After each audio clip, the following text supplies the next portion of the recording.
Hello YouTube and welcome to GrunfWorks. Today we are taking a look at another ship in naval action, the Prince de Neufchatel. I hope I pronounced that right. Well, it's this beautiful vessel. It's actually a schooner. So let's first cover a little bit of the history. The Prince de Neufchatel was a fast-sailing United States schooner-rigged privateer built in New York by Adam and Noah Brown and approximately in 1812. She's a fine example of the peak development of an armed schooner. Neufchatel operated in mainly European waters, damaging British shipping during the War of 1812. Noted for her speed, and one time she outran 17 men-of-war. In 1813, operating in the English Channel, she took 9 British prizes in quick succession. She also delivered a crushing defeat to the boats of a British frigate that tried to capture her. The British finally captured her in December 1814 and she was broken up in 1815.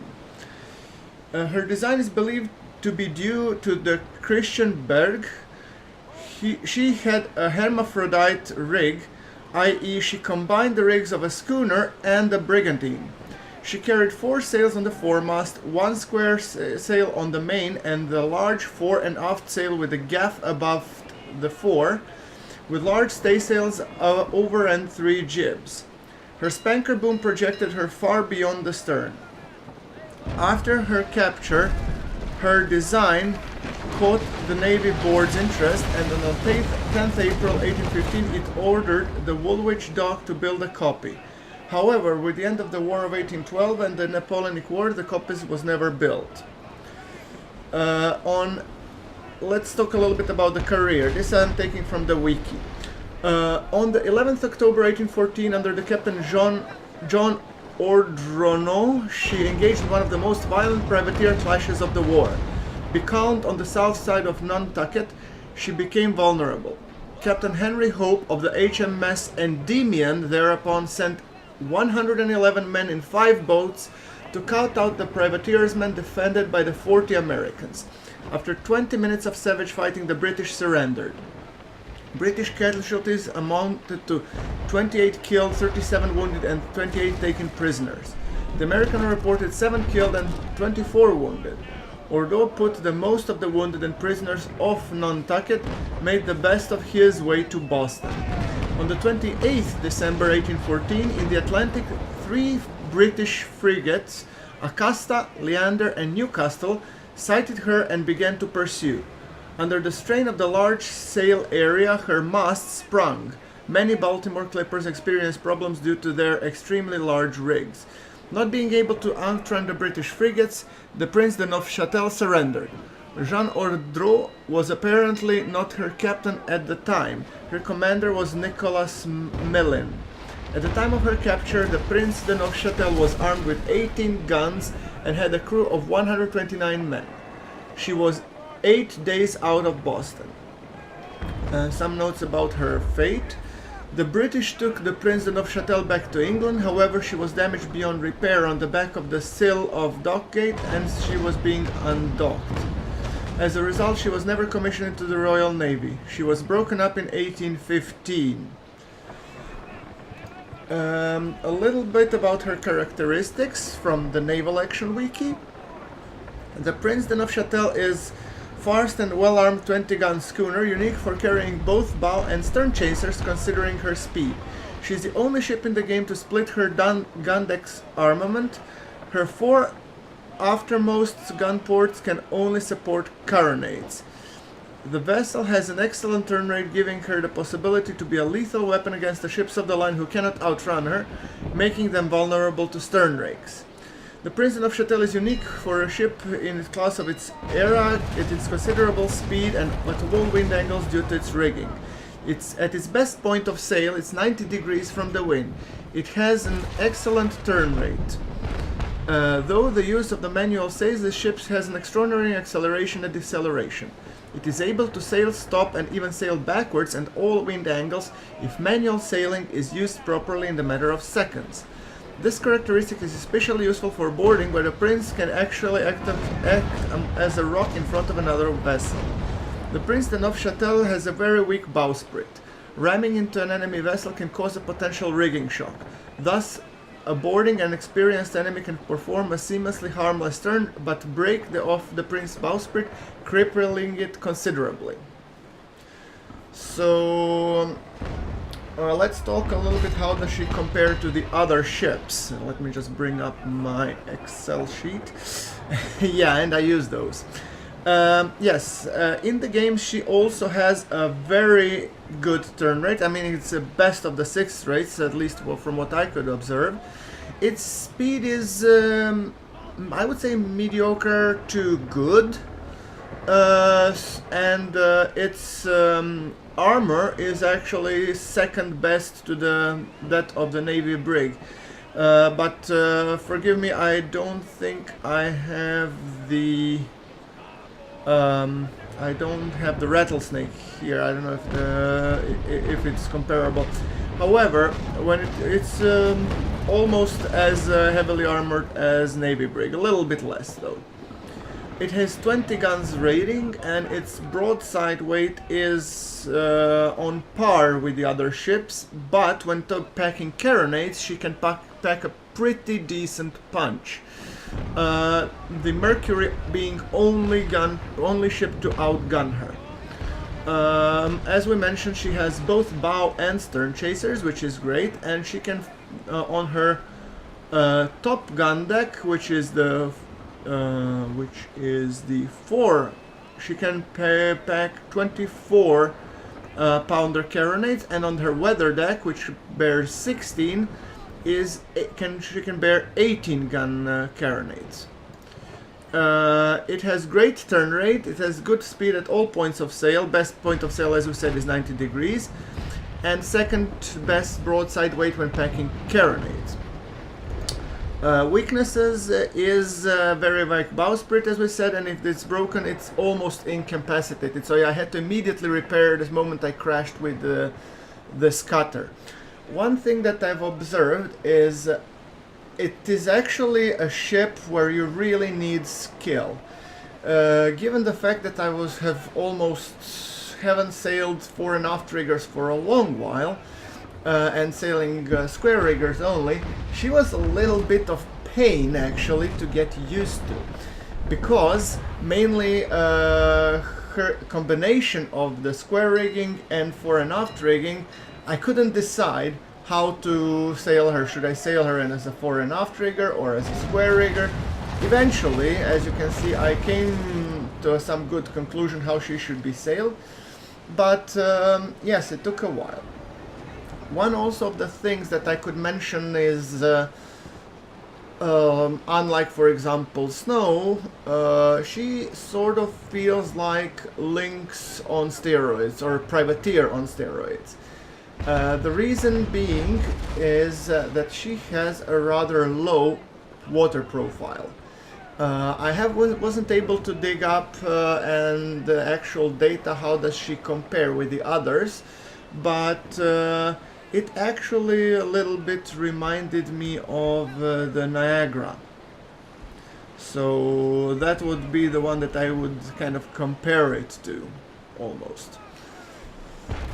Yeah, so I do hope that you like this little bit review of the ship itself and how it compares with others. Of course, do let me know. Do let me know what you think and what you feel like this ship is good to you, and if you have any tips on sailing her, please do include them in the comments below.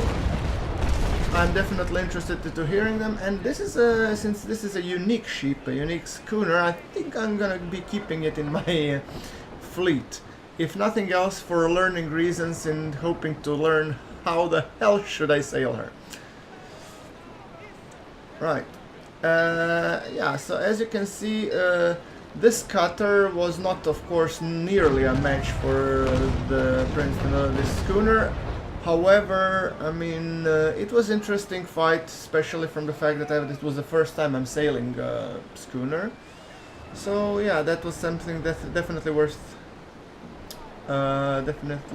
considering. So, alright, that thing being covered, let's focus the rest of the time on the fight. We still have some way to go, and as you can see, I'm trying to use 90 degrees to 270 degrees turning to the wind, because I figured that's her best point of sail, and I didn't really want to go into the wind, because yeah, she's not a square rigger, so she actually, when going into the wind, she can be becalmed, and that's a little bit problematic if you slow down too much and don't turn into the wind as you're, you know, fully supposed to. So that's a little bit of thing that I've noted as a challenge when sailing her. So that's why I basically was trying to keep either, say, you know, running with the wind, or sailing, you know, a beam and stuff. So that's why I was considering that tactic, and I was letting this cutter come to me rather than me pursuing it actively. I mean, given the fact that when I'm sailing anything that's less than a full frigate, like, I don't know, fourth rate, such as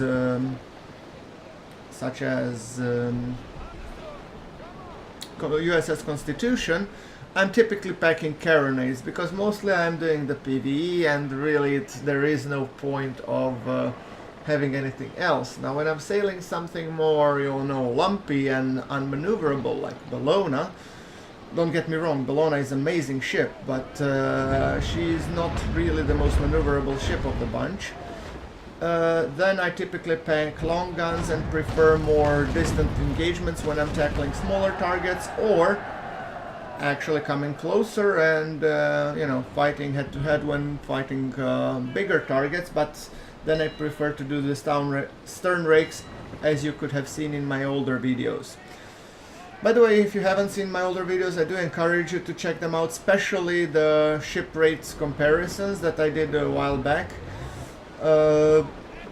I think those are actually quite interesting to see how the ships compare, and these videos where I'm presenting each ship are more to understand the history of the ship, how it was sailed, what happened to her, and a little bit how it performs into game, at least according to my observations.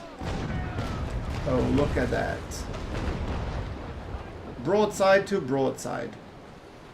Yes, that's clearly the point when I outgun her like 2 to 3 to 1 almost. Yes, but doesn't matter.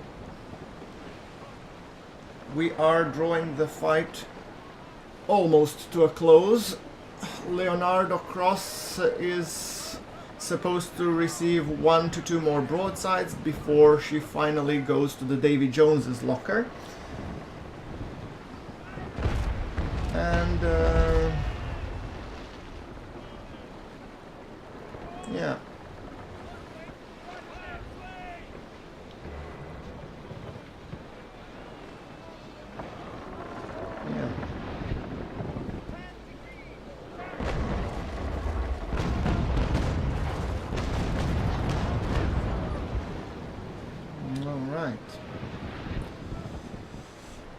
That should hopefully seal his fate, and let's hope that he will bring me some good loot. As simple as that. Alright, Leocadio Cross.